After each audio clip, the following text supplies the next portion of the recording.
Alrighty, y'all. Today we're taking a look at the recitation for February 18th. Right? And this one we're going to be looking at forces and force diagrams and Newton's second law here. Right? So our first question, right? We have a person with a mass of 100 kilograms standing in an elevator. We have three different situations. Right? So we're going to draw a force diagram for each and then find the magnitudes of the forces for each. Right? So our first situation, situation A, all right, we have an elevator car moving upwards and its speed is increasing. Right? So speed is changing, that means we have some acceleration, right? So we can't just say that our sum of all forces is 0 because we have some acceleration there. So we're going to have to figure out what that is, right? And we know we're moving upwards and our speed is increasing 1 meter per second squared. That means our acceleration is going to be 1 meter per second squared up, right? So let's start drawing this. Here's our person. What a lovely drawing of a person, right? We know we have forces acting on is gravity, force due to gravity, and we know that there's going to be some force where the elevator is pushing up on the person, right? And since we want the sum of all forces to be pointing up so that our acceleration, right, there's our acceleration. We don't put the acceleration on our force diagram. I'm just going to put it off to the side. We're reminding ourselves our sum of all forces has to be pointing up, right, to give us that acceleration. So I'm just going to draw this vector a little bit longer than our force due to gravity. I'm going to call that our normal force from the floor. Right? Say A equals that meter per second squared. Right? So now we can do our Newton's second law, right? Sum of all forces equals mass times acceleration, right? So our sum of all forces, right? We have our normal force acting in the positive direction. We have our gravity acting in the negative direction. So I'm going to say it's our force normal minus Fg. Right? We know our force from gravity, right? Because that's just going to be mg, again acting negative. So we can say that our mass times acceleration, we have our mass 100 kilograms. Acceleration was 1 meter per second squared. It's going to equal our normal force minus mg. Right? So we can solve, obviously, finding the magnitudes of each force, we can say already our force due to gravity is going to be 981 newtons, or like 1,000 if you're just using g equals 10. Right? But our force from normal, right? I'm just going to go adding mg to both sides. It's going to be r plus 981. It's our normal force. Right? So our normal force is going to be 1081, right? Newtons. All right, it took me a second to do that math. But, right, this makes sense. We know we want our normal force to be bigger than our gravity, right? So it gives us our net acceleration. Cool. So here's our magnitudes of each forces. Now let's move on to the second situation, right? Situation B, right? Elevator is moving down and the speed is increasing at a rate of 1 meter per second squared, right? So again, our speed is changing, so we're going to have some acceleration, right?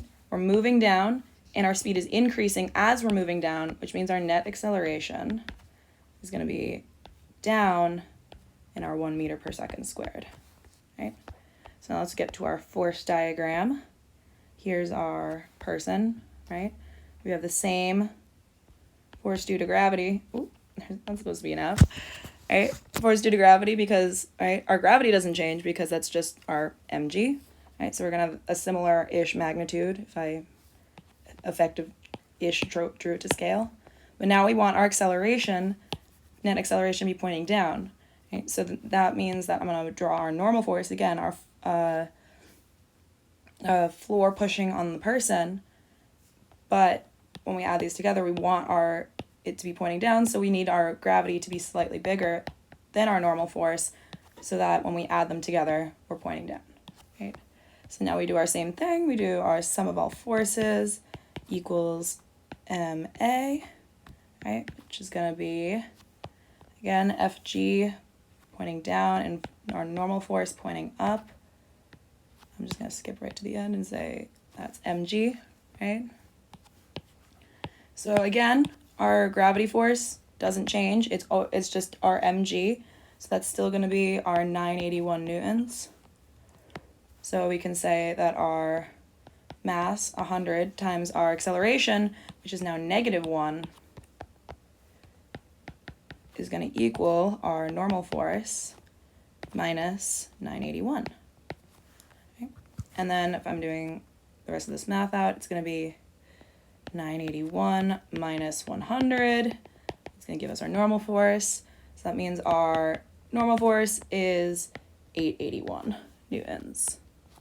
Okay. Cool. So again, we have our two magnitudes of our two forces. Wonderful, wonderful. All right. Now let's look at part C. All right. The elevator car is moving downwards and its speed is decreasing at a rate of 1 meter per second squared. All right. So we're moving down, but our speed is decreasing. Right. Again, we have a change in velocity, which means we're going to have our acceleration. Right. But since our speed is decreasing, right, our acceleration vector is actually going to be pointing up. Right. So we can do that and say our A is 1 meter per second squared. Cool. Let's draw our force diagram, right? Again, gravity doesn't change. Equals our mg, which is our 981. Right? And now our normal force, since we want our acceleration to be pointing up again, it's going to be longer than our gravity, right? And this should look a little familiar, right? We're accelerating up the same way that we were here. The only difference is that we're moving in a different direction now. Our acceleration is the same, right? Because eventually with this acceleration, if it stays constant, the elevator car is moving down. Eventually, since the speed is decreasing, it's going to decrease to 0 and then start going up again if the acceleration stays constant. We know that isn't usually the case. Usually when things stop, they will stay stopped because that's usually the end of our problem. But that's just a thing to be thinking about, right? It's going to be the same. Since we have the same acceleration, it's going to end up spitting out the same numbers, right? And let's just double check on that, right? MA is our normal force minus mg. It's going to be 100 times our acceleration minus 981. Or our normal force is again 1081. Ooh, did not leave space for units. Units are important. 1081 newtons. Right? So yes, it's though we're moving in the different direction, it's the same exact kind of math. It doesn't matter our velocity or anything. We just figure out what direction our acceleration is pointing and work from there. Right? Cool. And you finished. Oh, I am the coach. So there are similarities and differences between the situations, right? There's technically the same, just it looks a little bit different the way it's wording. And yes, anyways. And they only have forces, right? It says, I don't think it says it, but since it only has forces acting in our y direction, we can just add them up together. We don't have to break into components first. But remember, when we're adding vectors, we have to get everything into x and y components. Since that didn't matter for this one, that's just a friendly reminder for next time. Right. All right. 3 books, each weighing 10 pounds, sit on a stack on a table. All right. So we have from the bottom up, A, B, and C. All right. So I'm going to draw my 3 books. This is more detailed than usually we do. Usually it's not that, but I'm just going to label my A, B, and C. All right. All right. Draw force diagrams for each of the 3 books, including normal forces, gravity, all that jazz. All right. Convenient notation. The force of A pushing on B, force of A on B. Wonderful. Let's draw some force diagrams, right? So for our book A, right? Actually, I'm going to start with book C, actually, just for the hell of it, you know? So book C, right? We know that weighs 10 pounds, right? So that's going to be, there's our gravity. There's our force due to gravity, 10 pounds, right?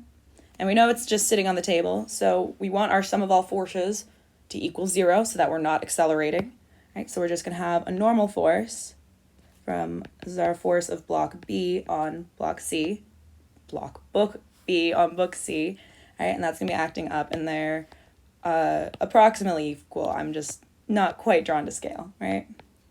Now, book B, right? Now, right, again, we have our gravity, right? It's going to be the same magnitude because each of the books are 10 pounds. And then we're also going to have, right, our force of C pushing on B, because in terms of what's touching, if we're thinking about what's touching and acting on book B, C is touching book B, so it's going to be it's acting with a force there. A, now we can look at A. A is also acting on book B. So there's our last force there. Again, I'm trying to balance it magnitude-wise. So there's our force of A on B. Right. Actually, on C and B. Right, force of gravity on B, force of C on B. That's just how I indicate this. In this problem, our gravities, force due to gravities, are 10 pounds, but it's just good in terms of keeping them straight, keeping track of which one's which, if they do weigh different things, to indicate which one's which. Cool. Now let's look at number A. Yes, I said that on purpose. So we have our same gravity, right? And then we have, right, the things that are touching A. Right, here's our table underneath. Things are touching A. We have block B, force of B on A, book. I don't know why I keep saying that wrong. Force of B on A, right? And we also have the force of the table, again, a normal force, pushing up on that. So I'm going to call that force of table on A. Right? Cool. Now we have some lovely force diagrams. Right? So now Newton's second law says sum of all forces equal to mass times acceleration. Right? Again, like I was saying, since none of the objects are moving, sum of all forces is 0. Right? Our acceleration is going to be 0. Sum of all forces equals 0. Right? So now we set this up for each of our books. Right? Listing all the forces. Right? And again, since we're only looking in the vertical direction, we don't have to break it into components, but we will be doing that later down the line. So we're getting our basics right now, and then we're going to start doing the 2D stuff after. Right? I'm going to say that's positive. Right? Just to make my life easier. Up is positive for this one. Right? So let's start doing our sum of all forces. I'm going to start with A. Right? So sum of all forces in A. We have, working in the positive direction, force of the table on A. And working in our negative direction is our force due to gravity on A. And our force from B on A. Cool. And we can set that equal to 0. Right? Now we look at B. Right? So for B, in the positive direction, we have the force of A on B. And in our negative direction, we have gravity and our force of C on B. Force due to gravity, that's force C on B. Cool. Now, and we can set that equal to 0. Okay. Now we do our sum of all forces on C, right? And that's going to be, right, just 2. So we have force from B on C minus our force due to gravity on C. Right? Cool. We have 3 equations, and we have to figure out how many unknowns we have. All right? So we go through. All right? We don't know our force from the table on A, so that's one unknown. Right? We have the force due to gravity because that was given in the problem. And we don't have this. So I'm just going to circle everything we don't know. Let's circle in red real quick. Right? We don't have our table, force of our table. We don't have our force between B and A. Now over here, we don't have our force between A and B. We do have our gravity. We don't have our force between C and B. Again, we don't have this, but we do have our gravity forgot to set that equals 0, equals 0, right? So we have 1, 2, 3, 4, 5 unknowns, right? So I'm just gonna write them down real quick, right?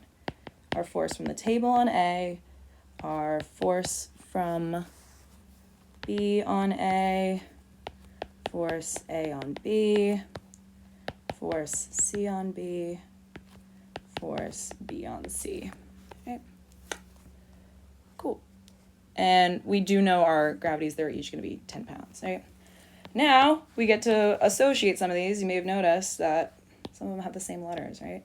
Newton's third law pairs, right? If object 1 pushes on object 2 with a force, object 2 pushes on object 1 with the equal magnitude but opposite direction, right?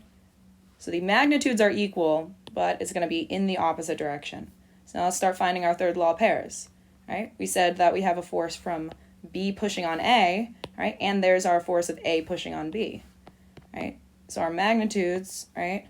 Force of A on B equals the force of B on A. I used to be a theater kid, so I know the Hamilton, I just think of this as like the Hamilton Newton's law, because they say it in Hamilton, they say that every action has the equal opposite reaction, right?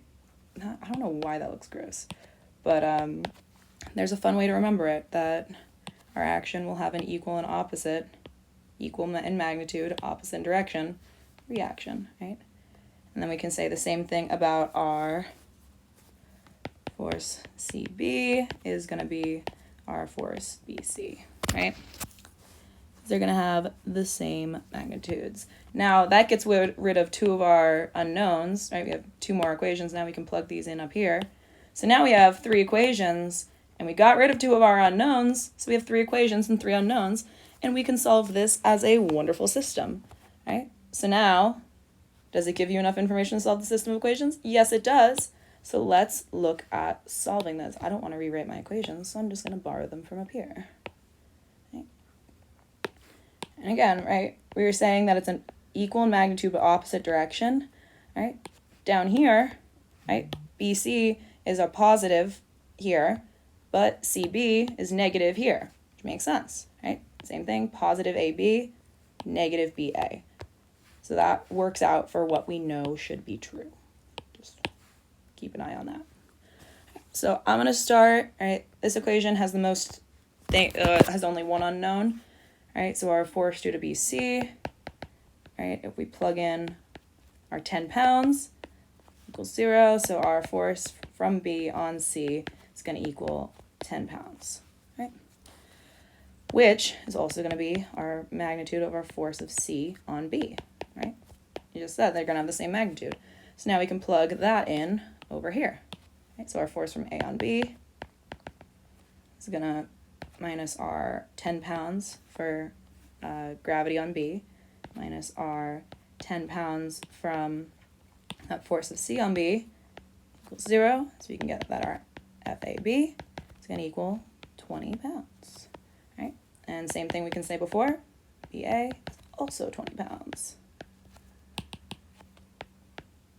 right?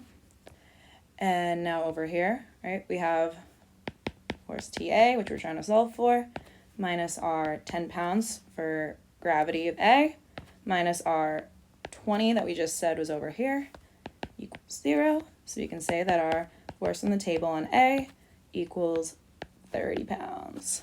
Right?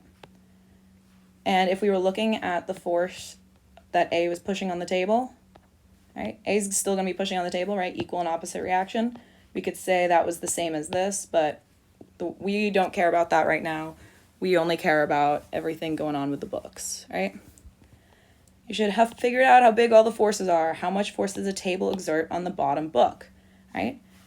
30 pounds, right? Force of table acting on A is 30 pounds, which makes sense, right? Because if we look at all of our books grouped together, right? But all of them together, 10 pounds for each, 10, 10, 10, is 30 pounds. So if we look at all of this, right, when I was setting up my force diagrams, I picked each book to be my dot, right? But if I just said all 3 books together are 1 dot, then all I have is gravity and the force of the table pushing up, which makes sense that it would be 30 pounds because they're still not accelerating. so it has to be equal to our gravity, so it will sum to 0. Right? Yes, it is what we expect it to be. Right? It's an easy problem. We could have guessed the answers. Yeah, kind of, sort of. But math is still good practice. Right? And it's same for less obvious problems, right? With, like I was talking about, if you have to break things into components, or when we start looking at, again, the different directions, x and y and all that jazz.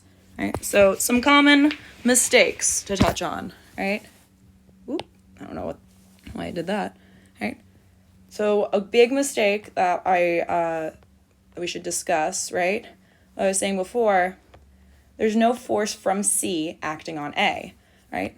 Because C is pushing down on B, it's touching it directly. And then if I group these together, B and C collectively are pushing on A, but C itself doesn't push on A because they're not touching. There's no interaction directly between those two, right?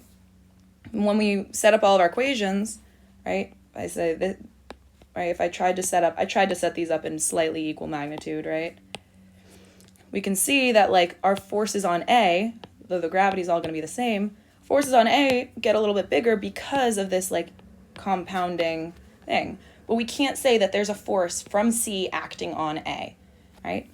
You have to define what our system is and put that as a dot and think about what is touching this, what forces are acting on this one system that I'm defining, and call it, and just discuss that, right?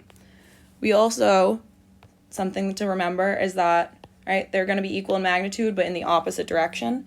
So a big way to avoid mixing that up is to draw out like a force diagram and break things into components and figure out what's working positive, what's working negative, and set it up with the signs on each equation. All right. What else? There's also obviously potential for forgetting some forces. So just keep track of, again, you define your system and you think about what is touching it, right? So for A, there's gravity, and then it's being touched physically by the table and the other book B, right? That's it. Those are the only things touching A, and also gravity. Those are the only things acting on A. Those are going to be our three forces, right? So the free body diagrams, the force diagrams, very, very important. And also we're going to be thinking about, does our answer make sense, right? Based off of for this one specifically, right, we wanted our acceleration to be 0. We didn't want to have any acceleration. So we have to think, does our answer make sense? Does it kind of look like our forces could balance out and sum to 0, right? And also just keeping in mind if we have, like in the elevator, keeping in mind our direction of acceleration, just constantly thinking of, does this answer make sense for what we know should be true, right? Yep, same kind of thing. Directions of force vectors, keeping in mind positive and negative. And also in terms of like defining what your system is, make sure to like think about it clearly. Because I said my system was C, my system was B, and my system was A. If I said my system was A, B, C, all of the books, right, like I was saying before, suddenly our force from gravity is going to be our 30 pounds, right, because between all of them. And here's our force from the table acting on ABC, right? You know, that's also going to have a magnitude of 30 pounds now because we solved that before. But here, I just set that system. This dot is now all three of these books, right?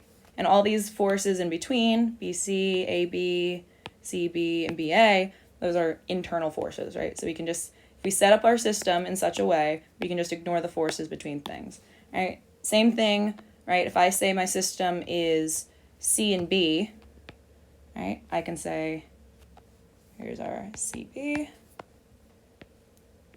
there's our gravity, right, and that's going to be 20 pounds, right, because it's just 2 books, and here's our force of A on CB, which, again, we can say is going to be 20 pounds because it's going to add to 0, and then we can say that our other book is A, and we can do gravity, should be a little longer, right, which we said was our 10, and our, right, force through gravity on it. Now it's important to specify which gravity is which, because BC has a different weight than A, right? But also here's our force from BC on A, BC, CB, they're the same thing. It's just, that's how I'm defining that system.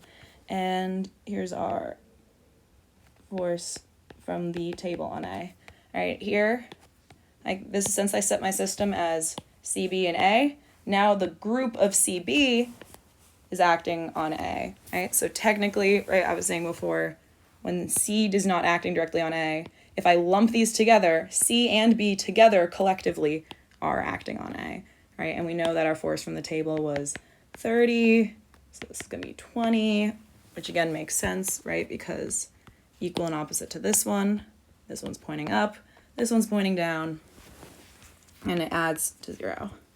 Cool. All right, but that's just something to keep in mind.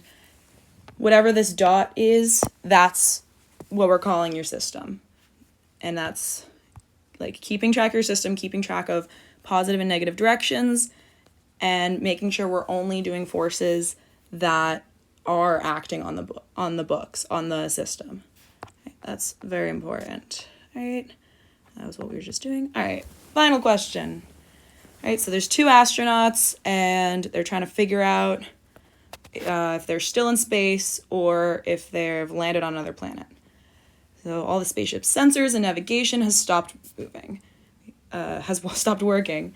Astronauts have a mass m. They're discussing how things should behave on the ground and in space, trying to determine where they are, right? So, right, they're having this conversation. They feel heavy, so they must be on the planet. Sure, but the space with the rocket turned on, we're accelerating upwards anyways. The floor has to push to make me accelerate too, right? It's going to push with that force, same weight you would weigh on a planet. You have the feet on the floor, all this stuff.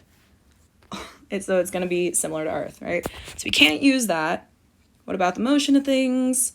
All right, if I drop it, it falls, but it's accelerating ma, substitute a equals negative g, but that's also why things fall on Earth, a whole lot of stuff. What if she jumps in space, moving upwards with the velocity? Since the floor is accelerating, she's not. The floor catches up. Whole lot going on, discussing the scenarios. There is not going to be a situation where we can figure out if we're on the planet, right? Because all gravity is on Earth, right? That's just giving us an acceleration, right? So if I'm just standing on Earth, standing on the ground normally, I can say my sum of all forces, and since I'm not accelerating, I'm just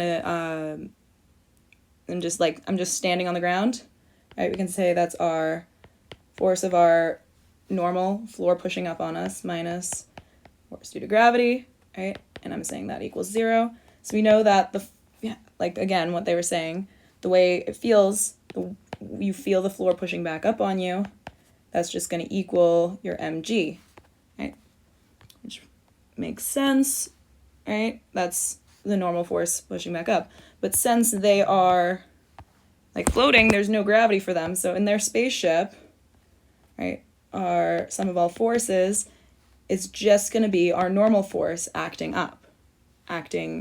in our upwards direction, right? And we can set that equal to, now since it's unbalanced, that's going to be our mass times our acceleration. And since they're accelerating, their spaceship is accelerating at g, right? Our acceleration is g, which means our normal force is again equal mg, right? That's what they're saying. They can't use just the way they feel, what they feel from the floor to figure it out, right? So now, motion of things, if they drop it, the spaceship parked on Earth, I will drop the apple, blah, blah, blah, right? So, on Earth, right, we can say our apple in free fall, our sum of all forces of that apple is going to equal our negative force to gravity, right? Because gravity is just going to be acting down. I'm going to say that. And that's going to equal our mass times our acceleration, right, which we say is g, right? And we know it's going to be a negative g because we're, again, negative acceleration, right? So we can get our force due to gravity, and we're accelerating that fast. That's how long it's going to take to hit the ground, right? But in space, right, if we're just dropping the apple, if it's just in the air, right, it feels the downwards force on Earth and it accelerates towards the floor at g, right? So now, right, our acceleration is negative g, all this stuff, wonderful. We can see how all this works out. But also in space, right, if we're doing a sum of all forces on that apple, there's no gravity on it, but if they let go of it, they're not touching it. So for that apple, our sum of all forces is going to equal 0 in space, right? Because there's nothing touching it and there's no gravity. But right, our sum of all forces equals 0, but the spaceship is still accelerating relative to the apple. So if I'm looking at the spaceship accelerating, like the floor of the spaceship is going to be accelerating upwards at our g, right? Our 9.8 meters per second squared, right? So since the floor is accelerating upwards relative to the apple, it's going to look like the apple's accelerating down with the same acceleration, right? So we can't tell if, by dropping the apple, we can't tell if we're in space or not, right? And the kitten jumping around, trying to swat at bugs on the wall and falling like she would on Earth, right? Would it happen in space, right? Moving with a speed v, and she jumps off with the additional speed v2, initially moving upwards, but since the floor is accelerating and she's not, the floor will eventually catch up to her, right? It's the same thing. So on Earth, if something's in free fall or something's in the air, the cat would be jumping in the air. The cat is accelerating down with our negative g, right? That's what we've been saying in free fall. On Earth, the cat's accelerating down at our negative g. But in space, what's going to happen is the floor of the rocket is accelerating up at that same magnitude g. So either it'll look like she's falling, but from our moving frame of reference, it'll look like she's falling the same either way. This is kind of a tricky thing to understand, right? So the cat is going to be moving down. The cat's going to be accelerating down on Earth, right? Because that's our sum of all forces, it's just our gravity, right? But then in space, the same exact thing will be true, right?